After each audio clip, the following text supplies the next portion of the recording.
दो बातों के तौर पर विशेष तौर पर रखी गई है। पहला कि हमारे भारतीय जनता पार्टी के अधिकृत प्रत्याशी श्रवणजीत चौधरी ने अब तक चुनावों की क्या क्या तैयारियां कर ली है, क्षेत्र में कैसा रिस्पांस मिल रहा है और जनता के साथ इतने दिनों में जुड़ाव कहां तक पहुंचा है। और दूसरा ये कि भारतीय जनता पार्टी अपने प्रत्याशी को जिताने के लिए क्या कर रही है। इसमें भारतीय जनता पार्टी के प्रत्याशी के तौर पर आपके जो भी प्रश्न है आदरणीय श्रवणजीत चौधरी जो हमारे अधिकृत प्रत्याशी है वो जवाब देंगे, और अगर भारतीय जनता पार्टी से कोई भी संबंधित प्रश्न है तो पार्टी के प्रवक्ता आपको जवाब देंगे।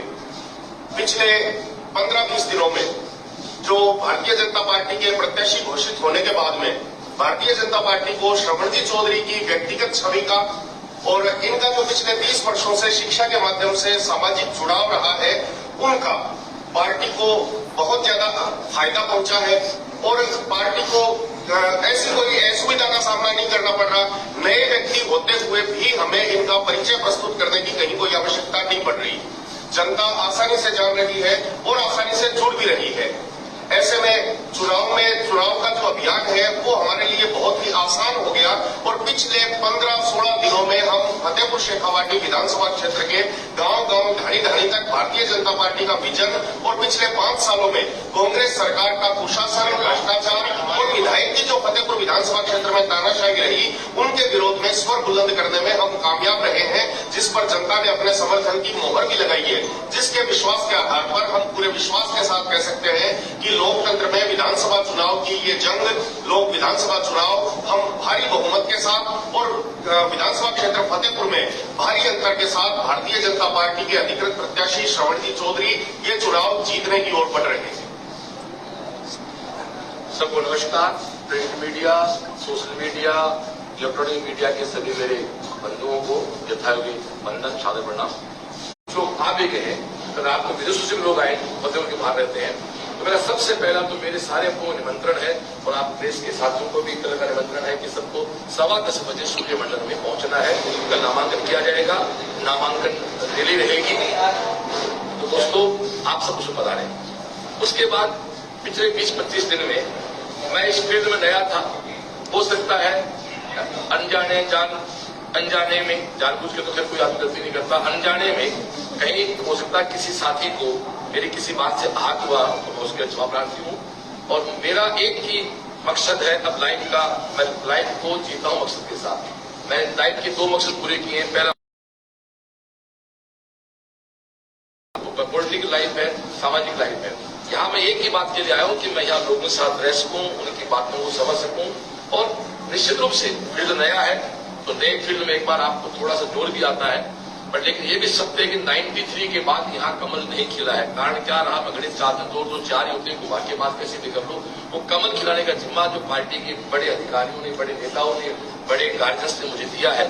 तो मैं ये मानता हूँ कि बहुत फतेहपुर की जनता को मेरे जगह भाजपा किसी भी साथी को टिकट देती तो वो सारे काम तो वो भी करवाते जो मैं कराऊंगा, वो सरकार की विजन। लेकिन शिक्षा का विजन जो मेरा है उस फतेहपुर को शिक्षा नगरी बनाना है, उसमें मैं सरकार का सहयोग भी लूंगा। और मैं उस पार्टी में पैदा हूँ, उस पार्टी में रहता हूँ साहब जहाँ देश आजादी से पहले यहाँ स्कूल कॉलेज बन चुके हैं। उनसे निवेदन करेंगे, प्रेम करेंगे, उनसे मिलेंगे, उनको आपने भाषा में थोड़ी बहुत आप जयराम जी कर भैया हमारी जन्मभूमि का मन पार्टी भी जो है जन्मभूमि की बात करें तो भारत जन्मभूमि की बात करवा कि आगे जो पीढ़ा है पड़पोता हो गया, सिटांगा छूट गया ठोका का, उन सबको लाया जाएगा।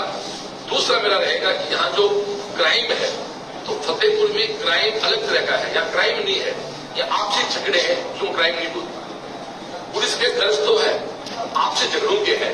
तो मैं शिक्षक हूँ, शिक्षक के पास 2 बच्चे कि वापस क्लास में भेज देता है, शिक्षक कभी नहीं कहता कि तू एक और मार, वो एक कोने ने कहेगा कि तू एक मार मत सागा हूं। तो यहाँ ऐसी बात भी आई तो मैं निश्चित रूप से ये कहूंगा कि भी दोनों भाई साथ लेके आगे बढ़े।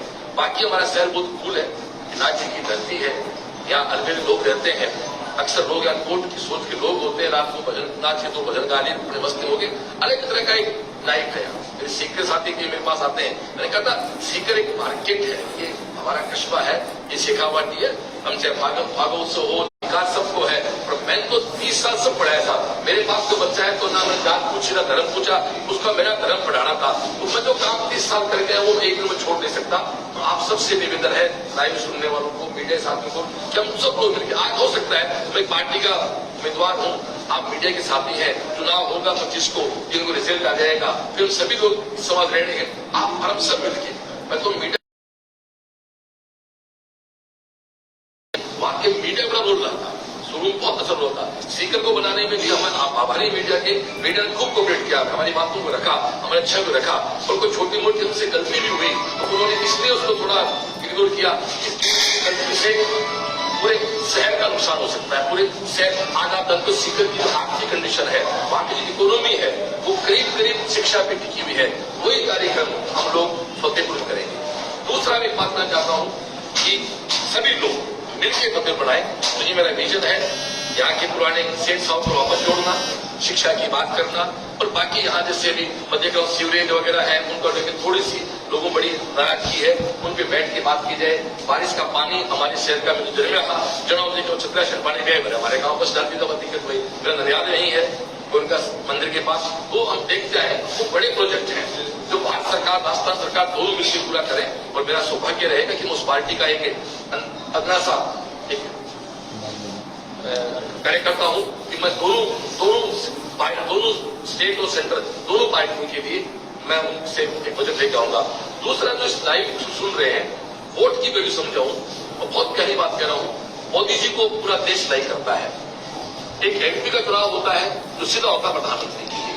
हम कई बार क्या बोलते हैं, एमपी के वोट में साफ करते साहब, एमपी के वोट में तो मोदी जी को वोट देना है, पर एमएलए के वोट में कई बार छोटी बात कर जाते हैं, वो एक बात भूलते हैं, अरे भाई एमपी का वोट तो प्रधानमंत्री को केवल एक जगह मजबूत करता है, एमएलए का वोट तो हमारे प्रधानमंत्री को 2 जगह मजबूत करता है। ये बात दिमाग को क्यों नहीं आती? आप एक एमएलए बनाते हो तो विधानसभा में आपका बहुमत दे रहा है, और मालिक लोकसभा के साथ जो राज्यसभा बनती है वहां तो एमएलए का वोट काउंट आता है, इसलिए एमएलए का वोट ज्यादा कीमती है, हमें सोच से उठाना पड़ेगा। एमपी का वोट कीमती है, रोजे के एमपी एक बार वोट डालेगा भाई, एमएलए का वोट हमारे माननीय नरेंद्र मोदी साहब को, हमारी भाजपा को 2 जगह मजबूत करेंगे। तो आप लोगों को इस वोट को भी वैसे सोच के देना है जैसा हम लोकसभा वोट देते हैं।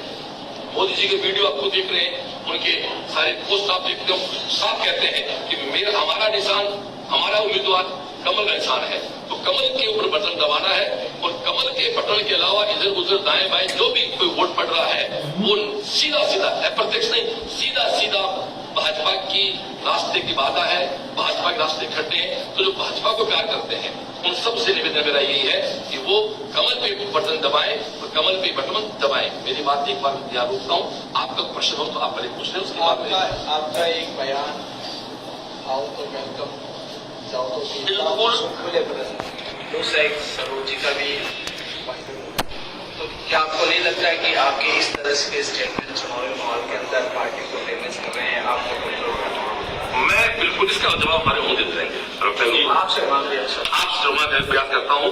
निश्चित रूप से वो मेरा भाव ऐसा नहीं था उसमें कि ये भाव जरूर था, ये चलो मैं इसका उत्तर देता हूँ। दुनिया में सबसे अच्छा झूठ कौन बोलती है? माँ बोलती है। कैसे? मुझे वीडियो सुनना। दुनिया में सबसे अच्छा झूठ माँ बोलती है, हमारी माँ तो बोलती थी। अब आपको माँ कैसे? बिल्कुल साहब, हम शाम को खीर खाते थे ना, तो थोड़े से अजीब से होते थे, मिट्टी मिट्टी हो जाते, तो बात दूर खड़ी हो कहती आजा आजा आजा, मारूंगी नहीं, लेकिन वो पास आने के बाद थोड़ी सी पिटाई करके खाना भी नहीं खिलाऊंगी और मारूंगी भी नहीं, तो थोड़ी सी पिटाई भी करती थी और खाना भी खिलाती थी। हो सकता है मेरा बयान जो है भावुकता हो सकता है, किसी को ठेस लगी हो तो मैं उसको सॉरी बोलता हूँ। मेरा भाव यही था कि भाई जब मैं खड़ा हूं तो मेरे सब साथी मेरे परिवार के खड़े हो चुके 90%, कुछ साथी हो सकता है मैं इसमें थोड़ा सा ज्यादा ज्ञान नहीं रखता, तो किसी भी साथी को इसमें ठेस लगी है तो भाजपा परिवार के हर व्यक्ति का इसमें हर एक स्वागत है। और एक एग्जाम्पल और भी देता हूँ इसमें, दूसरा भी एक झूठ है। कई बार ऐसी बातें होती है जो झूठ होती है, मतलब उसके बाद भी वो अर्थ बहुत प्यारा होता है।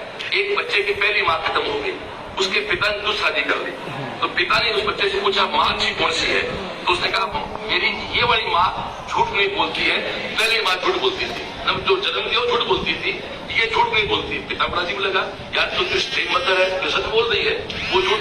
पिता ने समझा कैसे? बोले मेरी वो जो माँ थी ना, मैं जब छोटा था तो खीर खा के आता था ना, तो मुझे कहती कल खेलने गया तो खाना नहीं दूंगी, फिर भी खाना वो रोज देती थी। बट ये माँ जिस तरह कहते खाना नहीं दूंगी, उसे खाना नहीं देती है। तो भाजपा हमारी पहली माँ है। हो सकता है कि हमारी ये बोलते हैं कि खाना नहीं दे, पर वो खाना भी देगी। सभी का स्वागत है पार्टी में। और मैं तो सबसे निवेदन करता हूँ दोस्तों, ना तो श्रवण का चुनाव है, चुनाव भाजपा का है, भाजपा कार्यकर्ता का है। जीतती है तो मध्यम भाजपा है, और किसी कारणवश नेगेटिव रिजल्ट है तो भाजपा का है। इसलिए भाजपा का हर व्यक्ति भाजपा के साथ रहे। और पूर्ण उम्मीद, पूर्ण विश्वास है अगले 2-4 दिन में हमारे सारे परिवार के साथी बिल्कुल इसी प्रेस वार्ता में कल बहुत कुछ बैठे, हमारे सब लोग बैठे हैं, हमारे साथ देख रहे हैं। बहुत से लोग जुड़ चुके हैं और बाकी लोग जुड़ेंगे। और फिर भी किस साथी को मेरी इस बात से ठीक पहुंची तो बिल्कुल मैं सॉरी बोलता हूँ, क्षमा बड़न को चाहिए।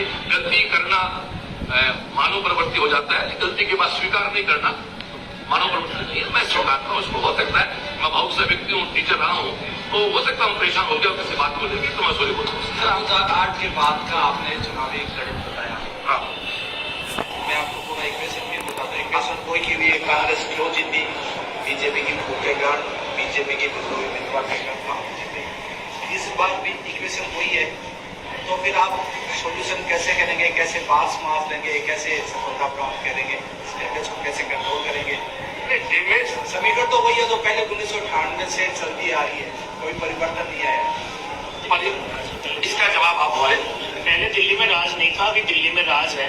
2008 की परिस्थितियों में कांग्रेस का केंद्र में राज था, अभी भाजपा का राज है। और उस अनुकूलता का लाभ हमें पूरा मिलेगा, हमें विश्वास है। तब हमारे पास मोदी जी प्रधानमंत्री नहीं थे, मोदी जी प्रधानमंत्री है, उस परिस्थिति का लाभ हमें मिलेगा, ये तय है। एक सवाल आपसे ही कर लो, आप डैमेज कंट्रोल करने के लिए आए हैं जी। कल तो दौरान लखनऊ में नरेंद्र चौधरी को जब टिकट दी तो आपकी फेसबुक पर वायरल हो रहे हैं कि इसका विरोध करो, ये करो, काफी आ रहे हैं, तो आप वहाँ पे डैमेज कर रहे हैं, यहाँ डैमेज कंट्रोल करें। ये अगर तथ्य आपके पास मौजूद है तो मैं तुरंत माफी मांगूंगा। आप केवल सुनी सुनाई बात कर रहे हैं। तो मेरे सोशल मीडिया अकाउंट पर मेरे पे नहीं होगी, कोई मेरा यूज कर रहा है नाम करके, कोई तो हो सकता है, मेरे पे नहीं हो सकता है। ईमान में भूलें होती है, चुनाव भाव का हो जाता है। भाव देखो, गांव में कहावत है, लड़े ने जब माँ के चाहे भाई की कई बार 2 माह हो जाए, कई घंटा के लिए 15-20 मिनट के लिए, तो हो सकता है। परिवार है, परिवार है। मैंने अभी कहा 2 परिवार है, हम जैसे पुलिस के पास भी कोई झगड़ा जाता है तो ऐसी कोई क्राइम यहाँ पर नहीं है।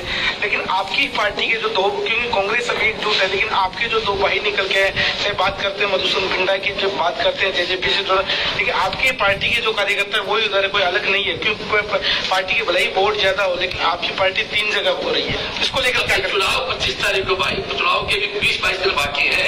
सब लोग तो फॉर्म नहीं बनेगा ना, फॉर्म बने कैसे कर सकते हो? फॉर्म बढ़ने से पहले कह सकते हो। देखो, इसमें भी सिंपल बताओ, कई बार क्या होता है कि घर का आदमी रूठता है, तो रूठना अधिकार की पहली शर्त होती है, पहला लक्षण होता है रूठना। अधिकार मैं रूठेगा, आप रूठेगा कब? जब अधिकार होगा। आप अनजान पर रूठते हो। मैं फिर से आपको स्पष्ट कर देता हूँ कि सब लोग साथ होंगे, साथ काफी लोग हो चुके हैं, और फतेहपुर के भले के लिए सब में सद्बुद्धि राशि देंगे, हम सब साथ होंगे। ये चुनाव आपने कहा 8 और देश पर क्या है, 8 का चुनाव मुझे नहीं पता क्या मुद्दे थे। 23 का चुनाव का मुद्दा है फतेहपुर शिक्षा नगरी कैसे बनाया जाए। इसलिए पूरा यूथ हर चीज से ऊपर आके वोट करेगा भाजपा को, उसको दिखाई देगा। एक शिक्षक, एक श्रवण नाम का शिक्षक जो सीकर में एक सिस्टम करके आया है, वो हो सकता है मैं राजनीति में थोड़ा पीछे जाऊं, लेकिन फतेहपुर में शिक्षा में कोई भी सिस्टम खड़ा करने में माफी चाहता हूँ, अधिकतम 6 महीने में पूरा सेटअप करने। आपके जो प्रतिद्वंदी विधायक हाकिम अली खान कहते हैं कि उन्होंने अगर शिक्षा दी, बिल्कुल माना है तो शिक्षा भी दी, लेकिन उन्होंने शिक्षा के बदले किया।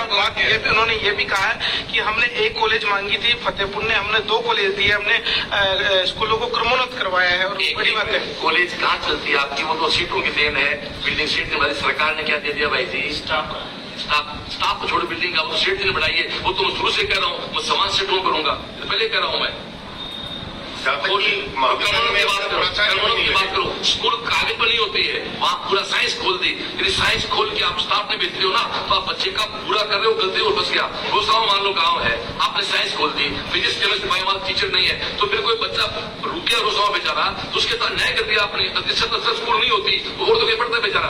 पूरा स्टाफ, पूरी लेब, पूरी व्यवस्था नहीं है, तो कागजों में यदि आप है तो फिर तो शिक्षा नीति में आप क्या डेवलप करोगे? आप शिक्षा नगरी में क्या डेवलप करोगे प्रोजेक्ट? मैं शिक्षा नगरी में कॉम्पिटिशन्स के माहौल को क्रिएट करूंगा। स्कूलें चलते हैं पहले से यहाँ, क्योंकि स्कूल के बाद शुरू की शिक्षा देखा जाए तो कॉम्पिटिशन की हम उस पे मैं वैसे करूंगा जैसे सूरतगढ़ में एक भाटिया आश्रम है जहाँ बच्चों को पढ़ाया जाता है। भाटिया आश्रम के फॉर्मेट पे मैं काम करूंगा जहाँ एक व्यक्ति है जो 100-200 रुपए देते हैं, कोई ग्रुप बना के बच्चों के साथ काम करते हैं। आपको पता होगा कि 15 से 20% रेट आगे पीछे हो सकता है। RS वो बंदा अकेला कवर करता है। भाटिया आश्रम के पैटर्न पे फतेहपुर में उस तरह का डेवलपमेंट किया जाए। स्कूल तो है, स्कूल तो हमारे बहुत अच्छे मित्र काम कर रहे हैं। तो मीडिया से ऑफ द रिकॉर्ड बात करते हुए विधायक हकम ने दावा किया कि 22,000 सर मैं ईश्वर नहीं हूँ, वो भगवान है, वो अनाउंसमेंट कर सकते, मैं इंसान हूँ। उन्होंने कहा कि हमारी जो सरकार ने पानी निकासी की हो, कॉलेज हो, शिक्षा हो, चिकित्सा हो, सभी में बेहतर। तो ठीक है, फिर पानी निकासी आपकी बढ़िया है तो फिर तो कोई दिक्कत ही नहीं थी। आपका पानी बाहर निकल रहा है। यदि फतेहपुर का बारिश की पानी निकासी हो गई तो फिर कोई मतलब क्या पता मुझे क्या दिक्कत। आप पूरा फतेहपुर इस बात का गवाह है कि वार्ड नंबर 50 और 51 में जब सीवरेज का मल मूत्र गंदा कूड़ा करकट लोगों की रसोई तक आ गया, घरों में घुस गया और लोगों का जीवन नरक जहन्नुम बन गया, ऐसे में 100-125 लोग इकट्ठे होके और नगर परिषद में ज्ञापन देने के लिए आए थे। लेकिन विधायक की तानाशाही का आलम यह था कि उनको ये भी नागवार गुजरा कि आखिर ये लोग नगर परिषद तक शिकायत लेके कैसे पहुंच गए। और विधायक ने उन 100-125 लोगों में से 4 दलितों का चयन किया और 4 दलितों पे राज कार्य में बाधा डालने का मुकदमा दर्ज करा दिया। तो जिस फतेहपुर में हालात ये हो कि जहाँ पे आंसू नींद चढ़े, खून पड़ा का चेहरा है जो आपने 4 दलितों को मुकदमे करने की बात की। जब मुकदमे दर्ज हुए तो नए तो कोई दलित समाज का कोई व्यक्ति आया, नए राजनीतिक व्यक्ति को सामने आया, उनकी हितों की रक्षा की। हम इसी डर को खत्म करना चाहते हैं कि 4 लोगों पे मुकदमा दर्ज हो गया और कोई उनकी आवाज उठाने तक को तैयार नहीं, क्योंकि उन्हें पता है उन 4 लोगों को रहेगा भाव तो गलत हो सकता है। तो वो निश्चित ऐसा फाइट होगा नहीं किसी का। और भाजपा में आप लोग देख रहे हैं कि आप फतेहपुर में क्या महसूस कर रहे हैं। जब से टिकट मुझे पार्टी ने दिया है हो रहा है तो हमारे पुराने गार्जियन, हमारे पुराने कार्यकर्ता और जब तक परिवार में नए लोग नहीं जुड़ेंगे, क्या वो पार्टी के रूठे कार्यकर्ता वो जब तक क्या वो भी जल्द जुड़ेंगे? जुड़े हुए हैं। कम्युनिकेशन का कि आदमी दान जरूरत पड़ती है। काम तो सारे आपको काम होता है, खाली है, बीमारी है, और तो आजकल तो आप टेलीफोन से जो काम होते हैं, जरूरी नहीं कि आप 2 घंटे पहुंच सकते हैं। काफी बीमार हो गया, हॉस्पिटल गए तो वो काम किसी फोन पे सुने हो सकती है। और अगर बहुत छोटा सा है, बहुत बड़ा भी नहीं है, वहां पहुंचा भी जा सकता है। ऐसे आरोप प्रत्यारोप का कोई मतलब नहीं है ना। ये कोई उन्होंने कहा कि मैं समाज सेवक हूँ और श्रवण जी है वो समाज सेवक बिजनेसमैन।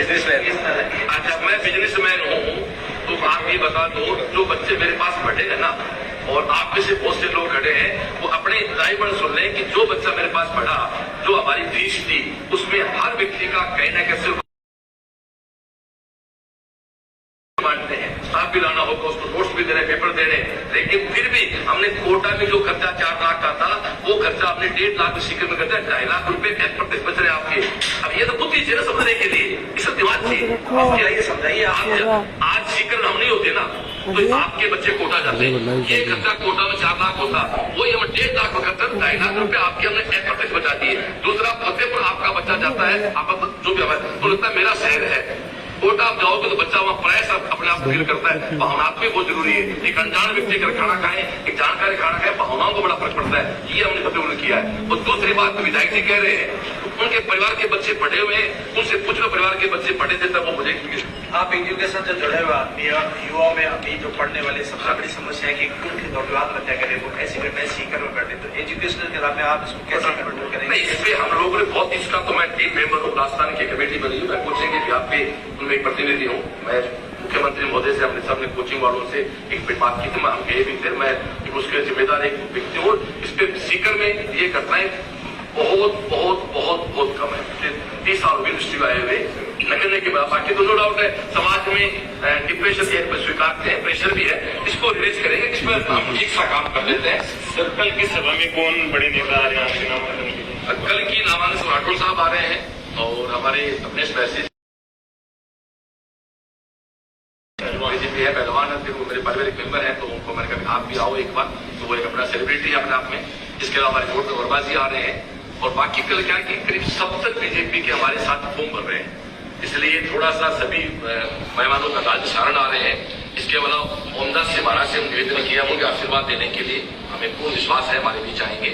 और इसके अलावा हम 2-4 साथियों से हमारी बात बहुत चल रही है। सुभाष जी वैसे बात खुद फोन कर रहे हो तो कह रहे श्रवण में आऊंगा जरूर, खुद फोन कर रहे हैं। तो जैसे हमारे एमपी साहब आएंगे, हमारे नरेंद्र जी हमारे बीच आ रहे हैं, बाकी 2-4 साल बात बहुत चल रही है। तो सभी साथियों से हमने अपील की थी, उनका क्या सप्तंत्र का फॉर्म भरना है तो थोड़ा सा अब हेलीकॉप्टर जाए तो चुनाव की वोटिंग से पहले करीब अच्छे मतलब अपने इस फील्ड में जो बड़े नॉन चेक और सभी लोग आएंगे, अपील करेंगे वोट को के लिए कोई केंद्र से भी इसमें जो जी बेगड़ा साहब निवेदन किया था, लेकिन उनका खुद का बीकानेर है तो बीकानेर कल फॉर्म भर 70 मुहूर्त अपना होता ना, तो कल वो 70 लोगों की मुहूर्त 70 की संख्या में खुद मेरे पास आई तो काफी लोग करने के अलावा उसके बाद आएंगे बिल्कुल आएंगे।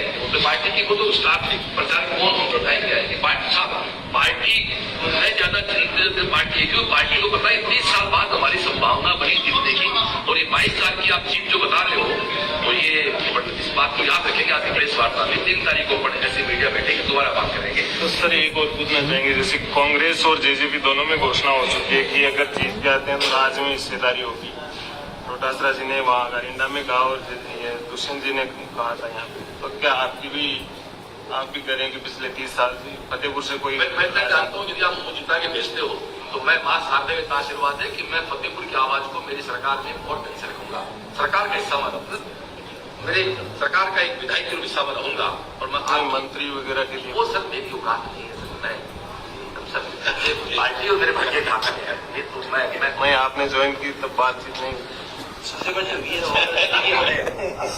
सर ऐसा है कि मैं ना तो मांगा है, मुझे तो मिला बिना मिला है।